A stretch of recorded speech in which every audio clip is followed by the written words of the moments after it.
Well, hi, Dave. Thank you for sitting with me this afternoon to talk about why Big Brothers Big Sisters of New Hampshire is so important to you.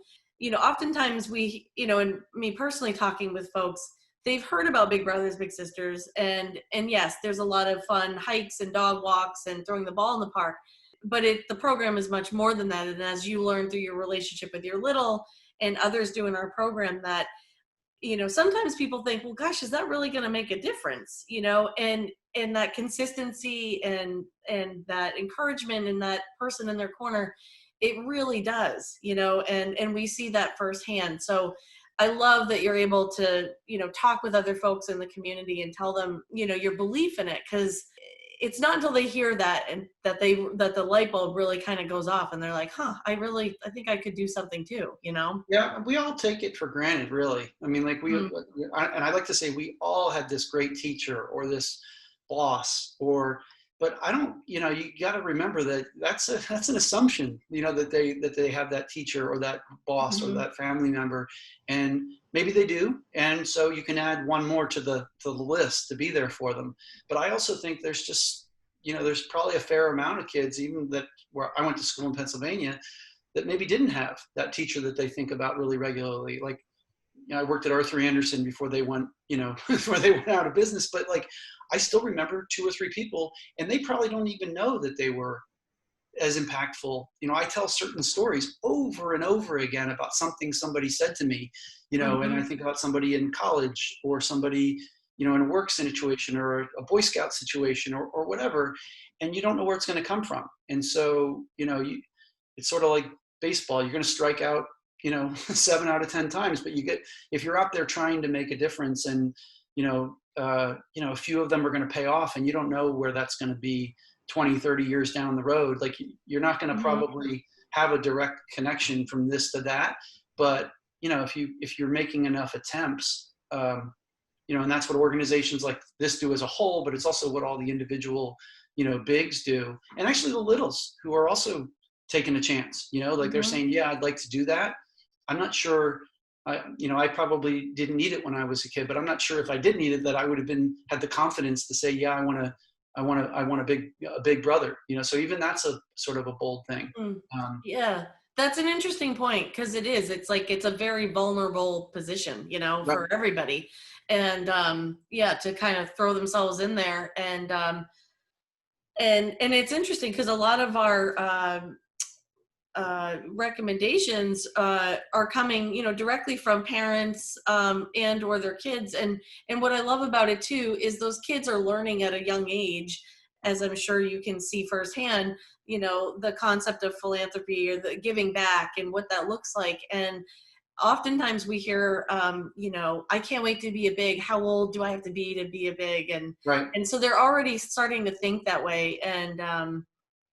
And I love that. I mean, that's one Yeah. of my favorite, I think, things. I mean, our mission is amazing, but just that concept that we're really like instilling this, in our youth, it's so important, you Yeah, know. I think about that, like even back to like playing baseball when you're a kid, or Boy Scouts, or whatever. You don't think Mhm. about it at the time that those are volunteers that have lives and that are Yep. putting all this time. And so part of it, probably part of the reason that I volunteer and do these things is that you, without even thinking about it, you're like, as you get older, you think, oh, those people did that for me, and so that's probably a long-term beneficial impact for all of the littles, whether they get involved in Big Brothers Big Sisters or they get involved in, whatever else they're interested in. It's just setting a good example. Mhm. But yeah, I will say, my little Edward, he's so, like, the first time you meet your little, whether you're nervous, you Mhm. don't know if they're going to be excited or they have their arm twisted to come, or if it's going to be a good match. And so, it's just really I was really fortunate with both of my littles. My previous little was a high school senior, so it was literally high school senior. We probably met 5 or 6 times before he went off to college. But Mhm. we've exchanged emails in the last 2 weeks. Like, That's so but great. but this is a different one just because Edward's a lot younger, and so it'll probably be a lot more long lasting. Which, it's maybe a little bit easier in that way. But Yeah, it's a two-way street. Like I think that's important for people to remember. Like they're probably nervous and daunted too. And so as you build up trust and relationship, like I look forward to 3, 4, 5 years from now, because the types of things you talk about, or the challenges or the things you can help with, will change as they get older. Maybe they get more Mhm. sick of you, but it's sort of, for me, I think that the age it was a really good fit, like at a time where he's still excited. And I think one particular challenge of New Hampshire, and it's Mhm. just everything too. There's two things. Everything's so far away.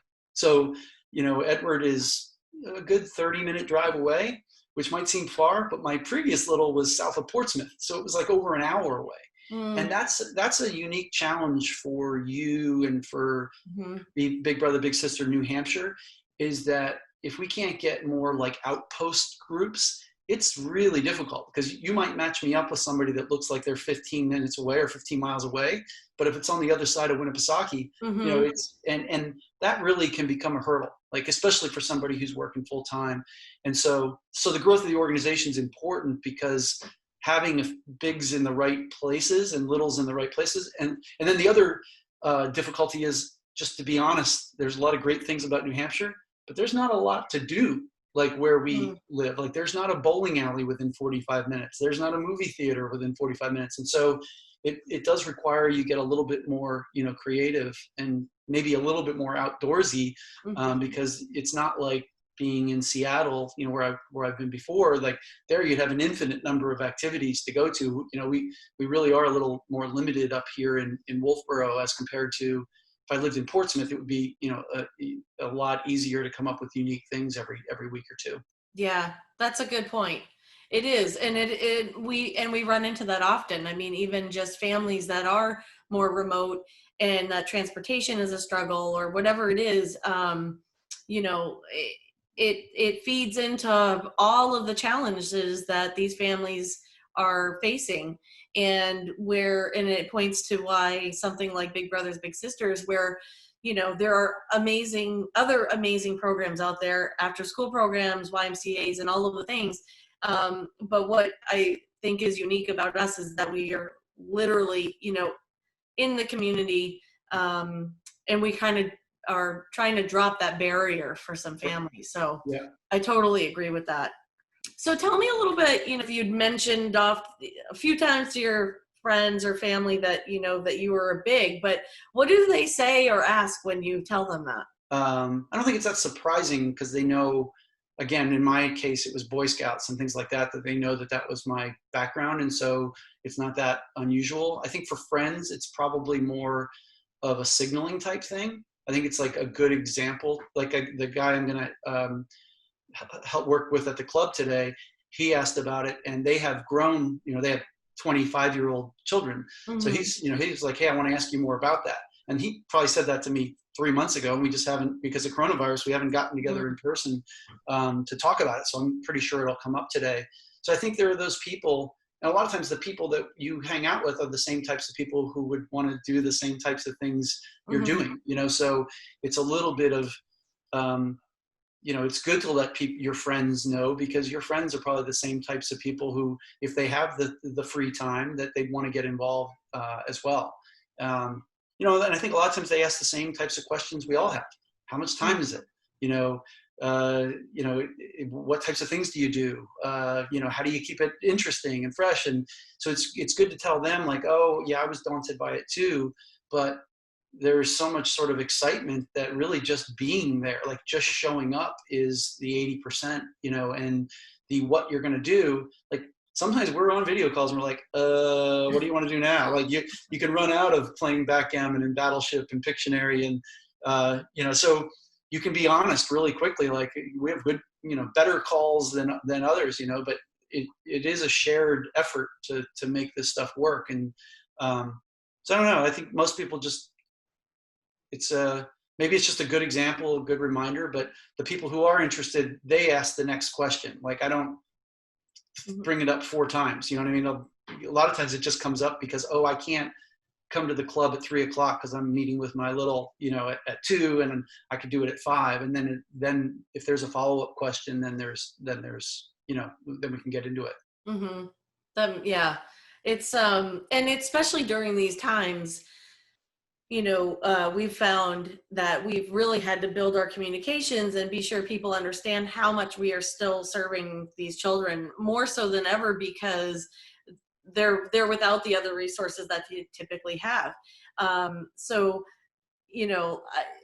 thank you for taking that time, even in those sort of unique Zoom quiet moments where it's like, because you're doing it, and a lot of our littles, they're big, maybe the only person outside their family that they're really communicating with, at this Yeah. time, and all of Yeah, that. that is, and that's a surprise too, because you'd think that I know. 12-year-olds are like online Zooming with their friends all the time, and that might not be the case. But, you know, I spend a little bit of time before every call just trying to come up with some new things, and some of them are duds, and some of them like uh, showing webcams how you can go basically see any city in the world.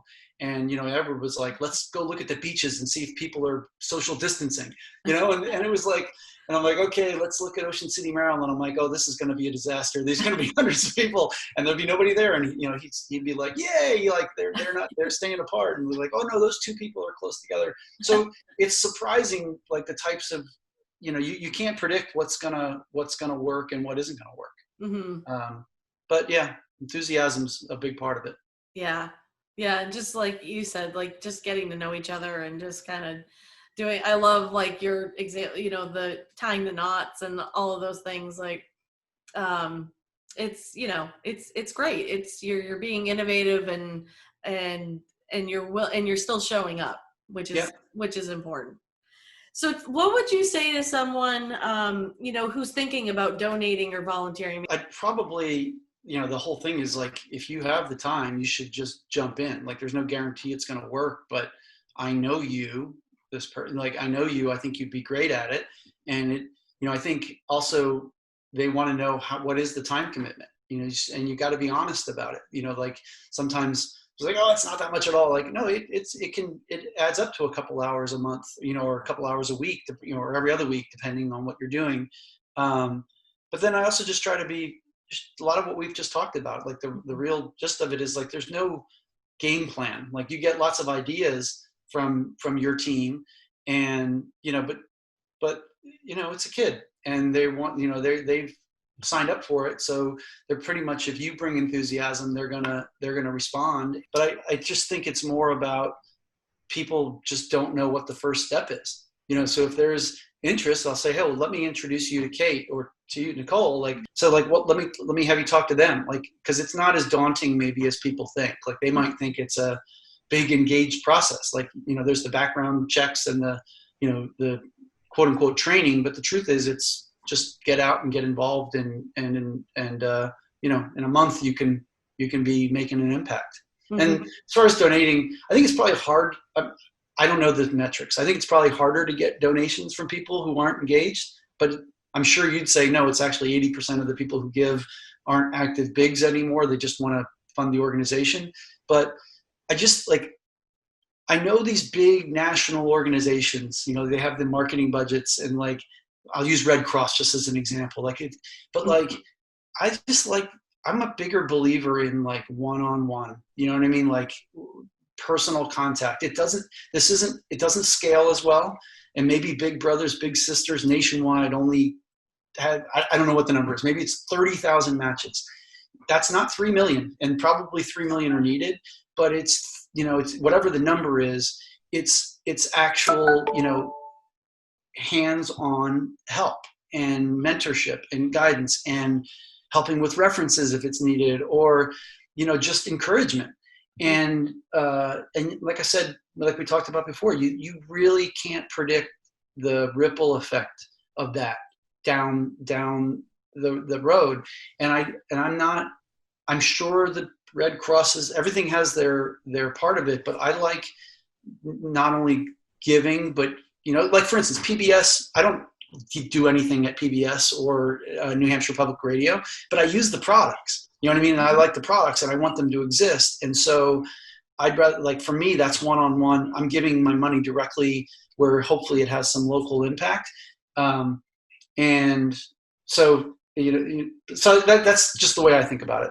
I love it. And thank you for that, because it is a challenge. Fundraising is, it's very meaningful, and it's very, excuse me, it's very challenging, but it's only challenging because I think people are still understanding the impact, and us getting the messaging out, and our, building our communications in a way that people are really seeing firsthand what's happening in their state. And I do think more and more people are getting more local, understanding that their dollars are really going to help build their communities to make them better in the future. And so we're very grateful for that, and for folks like you who are involved. So we really can't thank you enough. And I love that we had this time to chat.